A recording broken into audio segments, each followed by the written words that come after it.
few, we band of brothers, for he today who sheds his blood with me shall be my brother.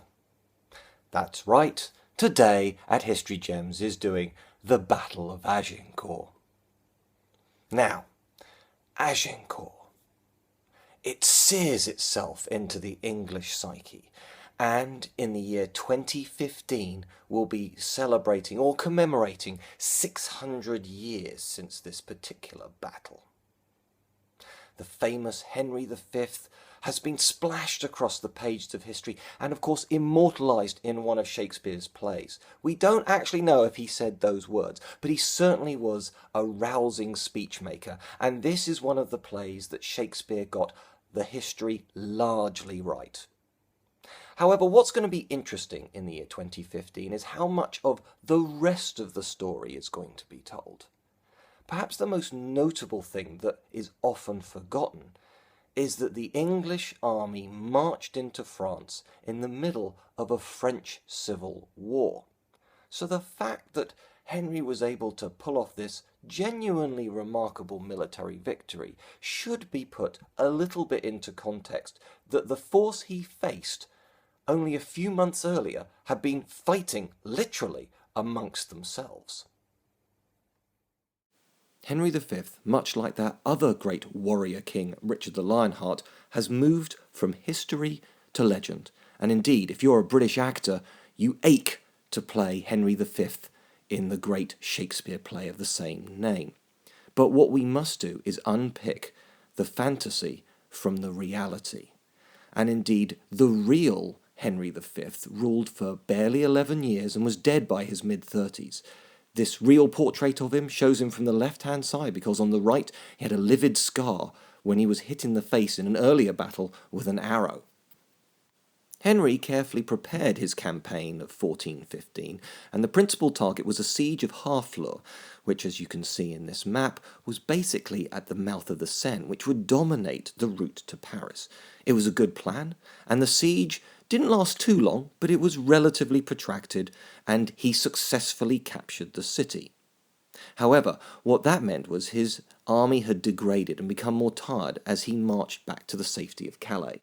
It was at this point he met the French army. Now actually, most of the English lords didn't want battle. They knew that they were in a weakened position, and indeed they were outnumbered at least 3-1. Exactly by how many is still a bone of contention to this day.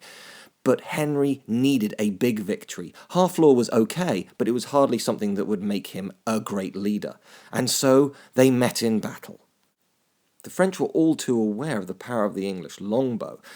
However, there was such jostling for position and prestige that the French lost cohesion and charged into the mud, into the killing zone of the English and Welsh archers, and the rest, as they say, was history. There was a massacre of French nobility, much like there had been at Crécy and similarly in Poitiers.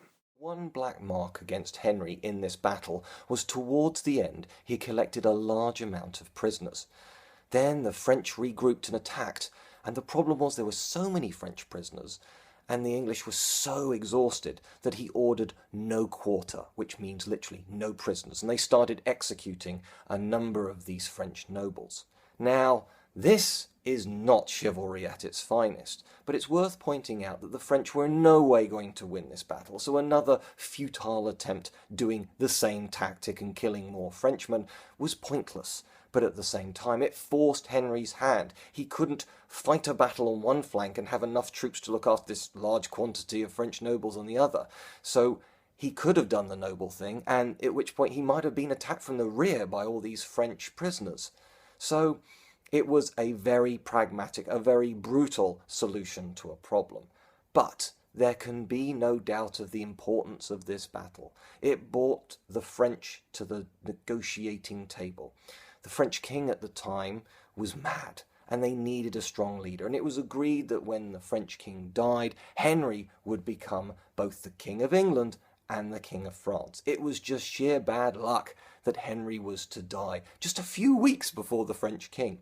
But it did mean that his son, Henry VI, then aged just 9 months old, had a very strong claim to the French throne as well as the English throne. It's just ironic that because Henry ended up marrying the mad French king's daughter, That means Henry VI's mum was the daughter of a madman, and unsurprisingly, Henry VI was similarly inflicted with mental illness. Let's be kind here. He tended to fall into melancholy. So it meant that actually, while the tactics, strategy, and overall theory of trying to bring the French crown and English crown together could have worked, we now know through modern DNA it was kind of doomed to folly because there was clearly some faulty genes involved in that particular bloodline.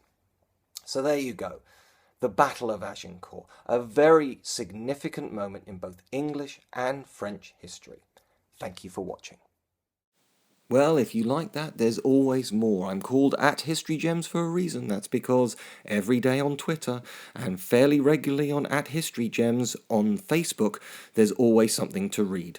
But if you want more, there's the Busy Person's Guide to British History available on Amazon as both a book and ebook. Thank you for watching.